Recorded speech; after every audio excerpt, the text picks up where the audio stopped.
వైష్ణవే జాతి బుద్ధి అంటారు. ఇది భారతదేశంలో ఈ కులము, ఇది ఏ కులము అనే అది అడుగడుగున అడుగుతుంటారు. ముఖ్యంగా ప్రభుత్వ వ్యవహారాలలో ఏదైనా వెళ్ళామనుకోండి, ఈ కులం ఏంది అని అడుగుతారు మొట్టమొదట. అంత దరిద్రం అంటే అంత దరిద్రం. కానీ భక్తుల దగ్గర అసలు కుల ప్రస్తావన తీయకూడదు. వాళ్ళు చెప్పుకుంటారు నేను తక్కువ వాడిని అని, కానీ మనం అసలు పరిగణనలోకి అది వినను కూడా వినకూడదు అన్నమాట. ఇక్కడ చైతన్య లీలలో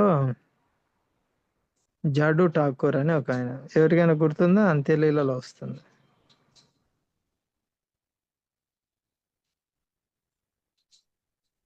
హరే కృష్ణ, ప్రణామాలు ప్రభుజీ. ఉమ్. ఇదే ఆయన ఆ, వీధులు శుభ్రం చేసే వృత్తిలో ఉంటారు. ఆ, ఆ, ఆయన మామిడి పండ్లు తిని టెంకలు పడేసింటే వాటిని ఆయనకు తెలియకుండా, అంటే ఆయన అడిగితే ఇవ్వరు అనమాట, ఉచ్చిష్టము. ఆ, వాటిని తీసుకొని తీసుకుంటారు ప్రభు మహాప్రసాదంగా.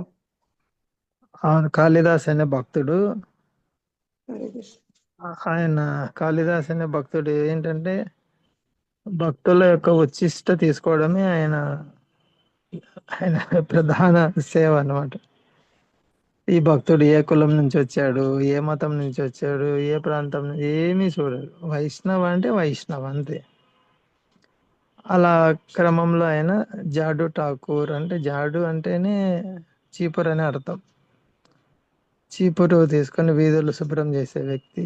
అంటే అంత తక్కువ వర్గం ఆ కుటుంబంలో జన్మించారు. కానీ ఆయన ఠాకూర్, పేరులో ఉంది ఠాకూర్ అని, జాడు ఠాకూర్. ఆ, ఆయన దగ్గరికి వెళ్తారు, మీ మహాప్రసాదం ఇవ్వండి అంటే, అయ్యయ్యో నేనెక్కడ, మీరెక్కడ, నేను ఎంత తక్కువ వాడిని, తక్కువ కులంలో పుట్టాను, తక్కువ పని, తక్కువ రకపు వృత్తిలో ఉన్నాను, మీరు చాలా ఉన్నత కుటుంబంలో ఉన్నత స్థితిలో ఉన్నారు, అయ్యో కుదరదు, అలా ఇవ్వలేను, నేను ఇవ్వకూడదు అంటారు. అప్పుడు కాళిదాసు చెప్తారు, అలా ఎందుకు అనుకుంటారు మీరు, ఆ భాగవతం ప్రకారము, భగవద్గీత ప్రకారం, అదే శాస్త్రాలన్నీ కూడా చెప్తారు ఆయన. వైష్ణవే జాతి బుద్ధి, తర్వాత విప్రాద్విషద్గుణయుతాదరవింద నాభ పాదారవింద, ఇది 7వ స్కందంలో. ఇవన్నీ చెప్పినప్పటికీ హరి హరి చండాలపి